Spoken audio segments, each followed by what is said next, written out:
Hey everyone, and welcome to a deep dive created especially for you, Vintage Car Chronicles listeners on Spotify. Today we're diving into the world of Wiesmann, Why is that? a German automaker that's known for their pretty unique cars. Yeah, they're really captivating. Yeah, so hand-built custom sports cars that kind of blend that classic British roadster aesthetic Right. with German engineering. Yeah, you could say like Jaguar meets BMW, but with a gecko twist. Ooh, I like that with a gecko twist. Yeah. And speaking of the gecko, their logo is not just for looks. No, it's not just there for show. It symbolizes the grip and connection that the car has with the road, and it's literally woven into the fabric of the company. That's pretty cool. Yeah. So Wiesmann has a pretty interesting history as well. Some ups and downs. Yeah, a lot of ups and downs, actually. They shut down for a while back in 2014, Oh, wow. but then they were revived just a couple of years later, Okay. and now they're back in action, and they're even making a splash in the electric car scene. That's really interesting. So let's rewind back to the beginning. Where did this gecko ride begin? It all started with two brothers, Martin and Friedhelm Wiesmann, Okay. and you have to picture this. It's the 1985 Essen Motor Show, and the brothers are there taking it all in. They're not really feeling the vibe of the cars on display. So they basically said, we can do this better. Pretty much. They decided to build their dream car instead. Okay. So did they like jump right into building a car right away? Not really. They started with custom hardtops for convertibles, Okay. just their stepping stone. But their real passion was to create a line of sports cars that would merge that classic design Right. with modern technology. Okay. And so that brings us to their first car, the MF3. Exactly. Launched in 1993. Wow. A true roadster that really echoed that British style, but under the hood, no British engine. Right. Yeah, they opted for BMW power and transmission. Oh, wow. So that partnership started from the very beginning. From the get-go, it's actually been central to their story, that British-inspired design with that German engineering. Yeah. And it seems like it's more than just like raw power with these cars. Oh, for sure. Like, what's the feel when someone drives a Wiesmann? Every Wiesmann is meticulously hand-built. Mhm. It's really that dedication to craftsmanship Yeah. that makes them so exclusive and sought after by collectors and enthusiasts. So they made a splash with the MF30. What came next? Well, they stuck with that roadster style Oh. with the MF3, but they cranked up the horsepower with this one. Really? Yeah. Chose the engine from the BMW M3 E46, Whoa. and they even offered a 6-speed sequential gearbox as an option. Wow. So they really wanted those drivers to have that fun experience. Exactly. More exhilarating experience behind the wheel. So what after that? Did they stick with the Roadster? Well, they did release a couple of lesser-known roadster variants, Okay. like the MF28 and the MF35, each with their own unique engine choice. Mm-hmm. It seems like they were experimenting, Yeah. testing out different combinations to find that sweet spot between power and agility. But then 2003, they took a big leap forward, Okay. introduced the GT MF4. The GT MF4, I remember when that came out. Oh, This yeah. was their first coupe, right? It was a significant moment for Wiesmann, expanding beyond their roadster comfort zone. Right. It still held on to that Wiesmann DNA, but designed with a different purpose in mind. Okay. Long-distance touring, a grand touring experience. So what does grand touring actually mean? So think comfort, luxury, and effortless performance on those long, open roads. This car was designed for people who wanted to devour miles Right. without sacrificing style. Got it. And to make that experience happen, what kind of engine? This one, they chose a potent BMW V8 engine Okay. and paired it with an automatic transmission. This wasn't about raw, aggressive speed. Right. This was about smooth, powerful cruising. Okay. And later they released an updated version, the GT MF4S, Okay. refreshed look, and even more engine options to choose from. So they were really evolving their designs and catering to all different kinds of drivers. Yeah, they were really hitting their stride at this point. So what came after that? Well, in 2007, they unleashed their most powerful beast yet, the MF5. The MF5 was really something else. Yeah. I mean, it had a more aggressive look to it Yeah, it was a statement piece for sure. compared to the other ones. They took their design in a bolder direction. And under the hood. They didn't hold back on this one. Okay. Dropped in the mighty BMW V10 engine, Wow. the same one from the E60 M5. We're talking serious power here. Oh, yeah. This thing could hit top speeds exceeding 300 kilometers. Wow. A whole new level of performance for Wiesmann. Yeah. They even created a limited edition MF3 Roadster. Incredibly rare. Wow. Very coveted by collectors today. And speaking of rare, can we talk about their factory? I mean, Yeah. a building shaped like a gecko. It's one of a kind. Yeah. It's in Dülmen, Germany. Shaped just like their iconic gecko logo. Really a testament to their commitment to their brand identity. I bet that's like a pilgrimage site for Wiesmann enthusiasts. It is. Yeah. The factory houses every aspect of their operation, Okay. from design and engineering to the meticulous hand building of each car. Wow. It's also a fantastic showcase for potential customers. Yeah. Allows them to immerse themselves Yeah. in the Wiesmann experience. So it really captures the essence of Wiesmann. But then things took a little turn. Yeah. What happened that led to the closure in 2014? Well, despite their passion and these incredible cars, Wiesmann hit a rough patch financially. Okay. You know, the cost of constructing that elaborate factory Right. played a part, Yeah. put a strain on their resources. So the very symbol of their success also led to their downfall. You could say that. It's kind of a tough break. It is. But luckily, it wasn't the end of the road for Wiesmann. Yeah. 2016, they were revived by investors Roheen and Sahir Berry. Okay. Coming from the tech and finance world. Yeah. They must have seen something special in Wiesmann. What was their vision? Did they, make drastic changes to the brand? Well, they were smart about it. They recognized the value. Of Wiesmann's core principles. Hand-built quality. Right. Classic design. And that unique driving experience. Right.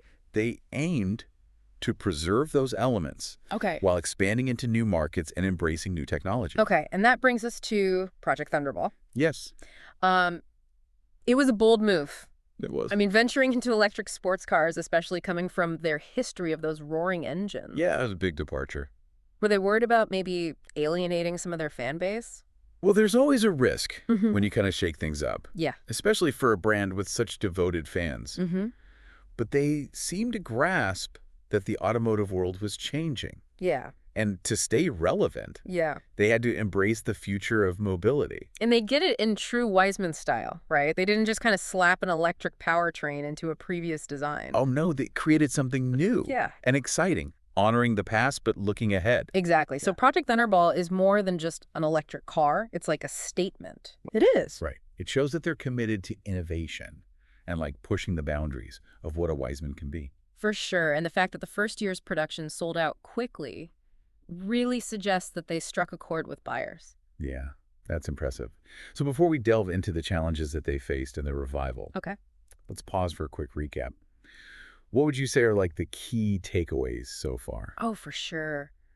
Wiesmann's dedication to that hand-built quality, that classic British-inspired roadster design, their long-standing partnership with BMW, Right. utilizing those iconic engines and transmissions, and then, of course, their evolution from those early roadsters to more powerful coupes like the GTM F4. Yeah.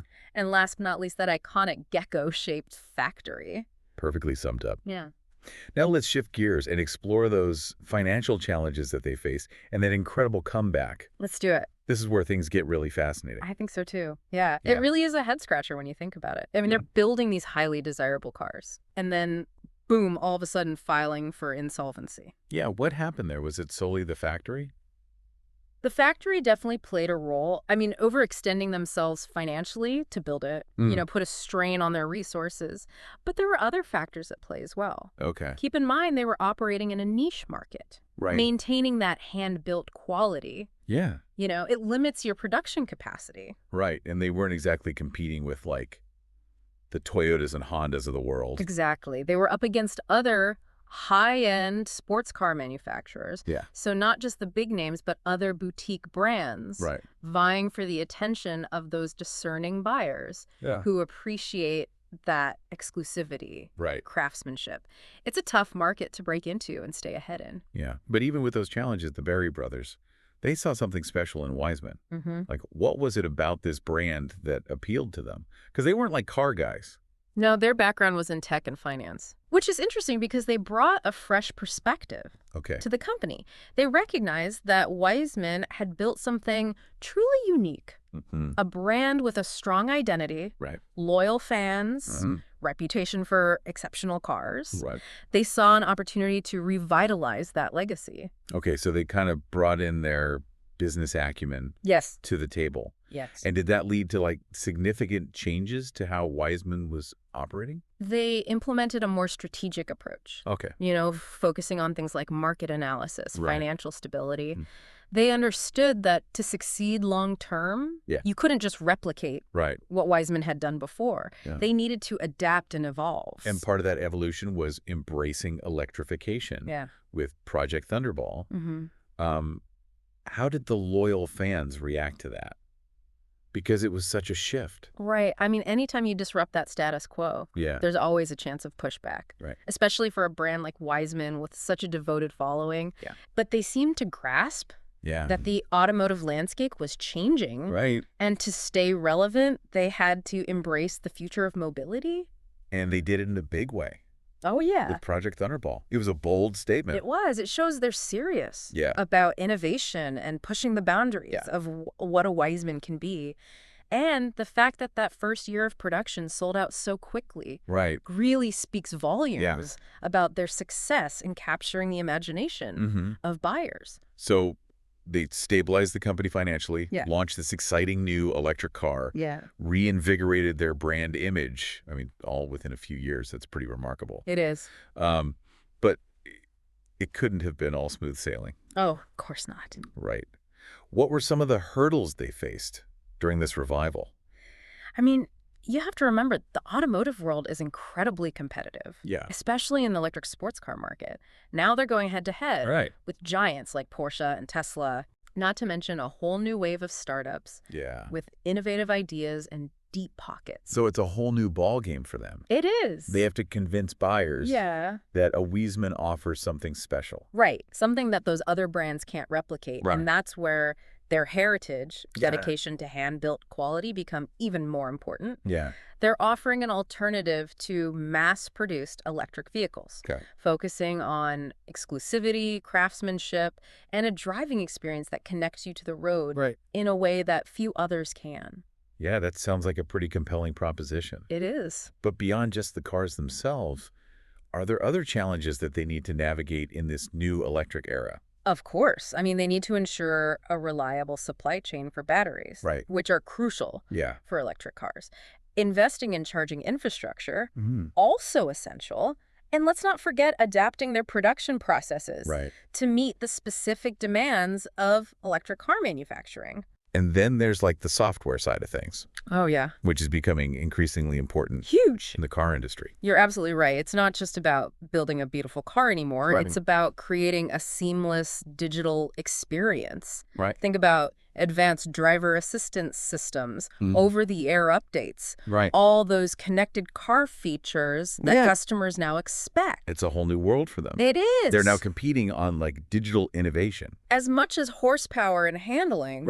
It's a steep learning curve, but it sounds like they're tackling it with the same determination they've always brought to car making. Yeah, they seem to be approaching it with their signature meticulousness, attention to detail. So it'll be interesting to see how they continue to adapt and evolve. I agree. It'll be fascinating. So they've overcome financial ruin, reinvented themselves, launched a bold new electric car. Yeah. What do you think the future holds for Wiesmann?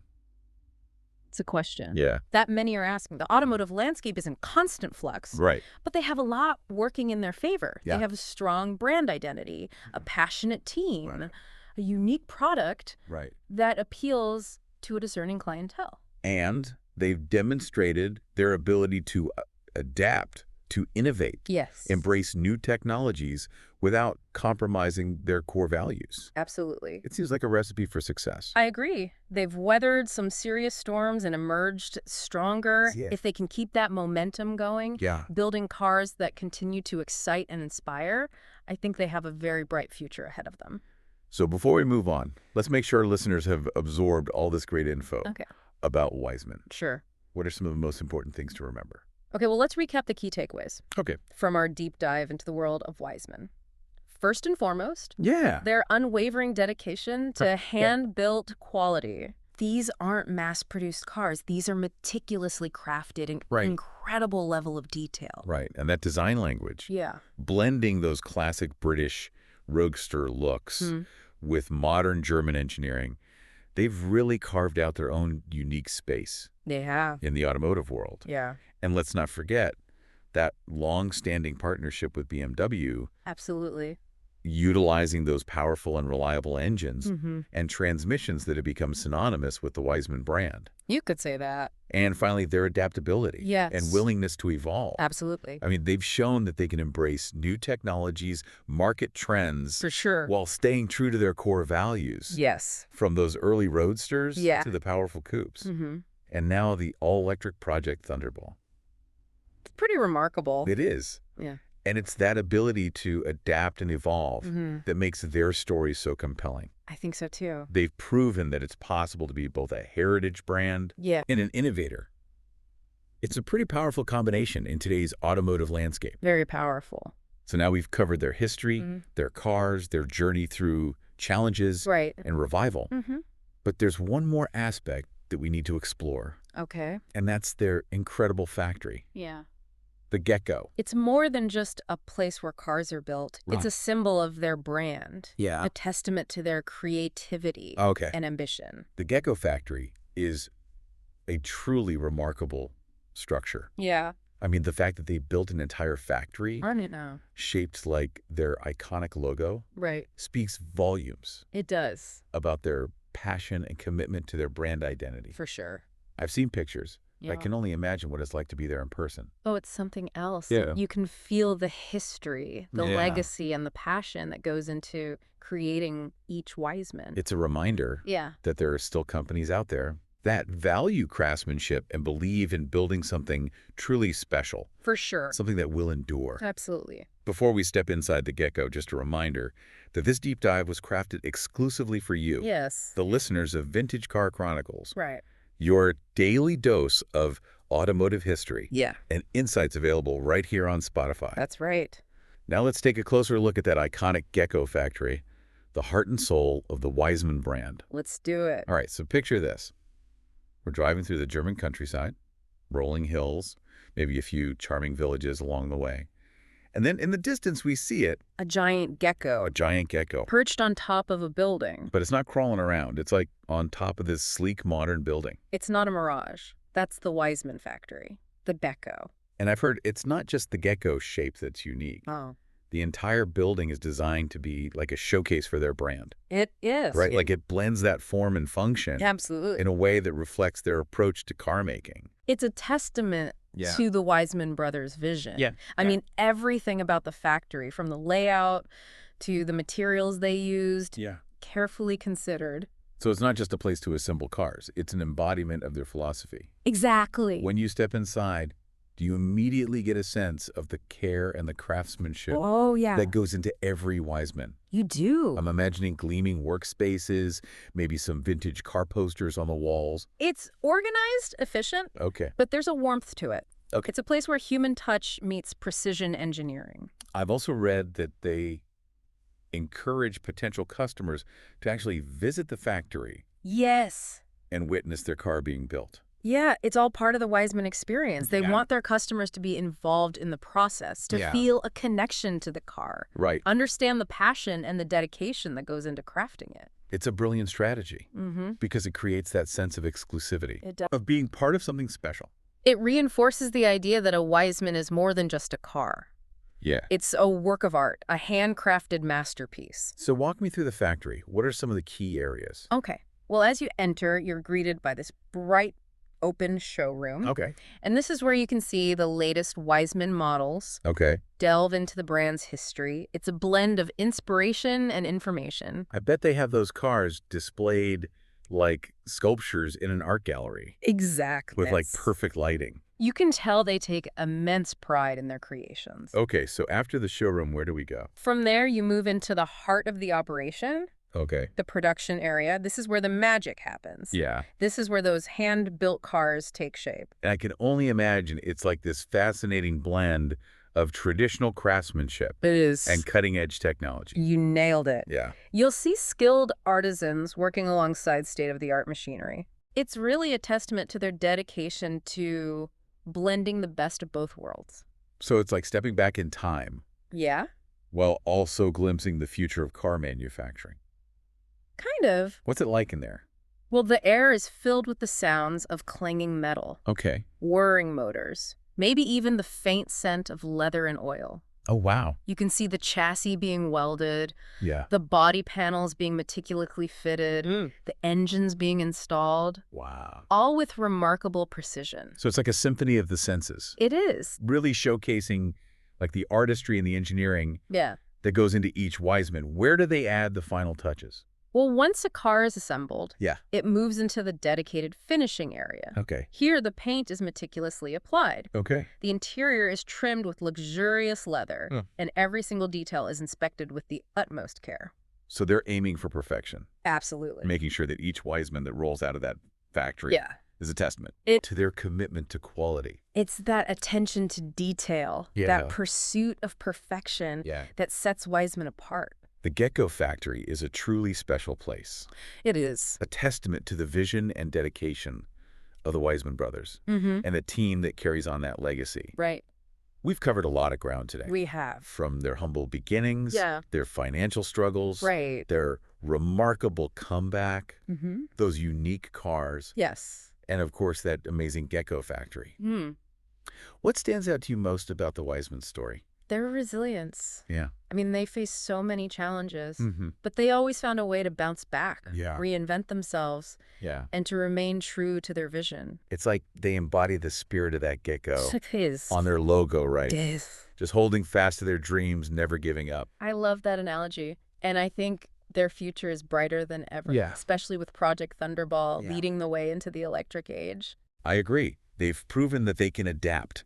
They can innovate, and they can build cars that truly captivate. That's right. It's a testament to the power of passion, dedication, and unwavering belief in what you're doing. Very well said. And on that note, a huge thank you to you, our expert, for taking us on this deep dive into the world of Wiesmann. It was my pleasure. Always a joy to talk about such a fascinating and inspiring brand. And to all of you listening, thank you for joining us on this journey. We hope you've enjoyed learning about Wiesmann as much as we have. Just a reminder that this deep dive was created especially for Vintage Car Chronicles. Yes. Your daily dose of all things automotive right here on Spotify. Be sure to tune in tomorrow for another exciting episode. And as you go about your day, think about this. What other small independent car manufacturers out there deserve their own deep dive? Let us know. Until next time, keep those engines revving and that passion for cars alive.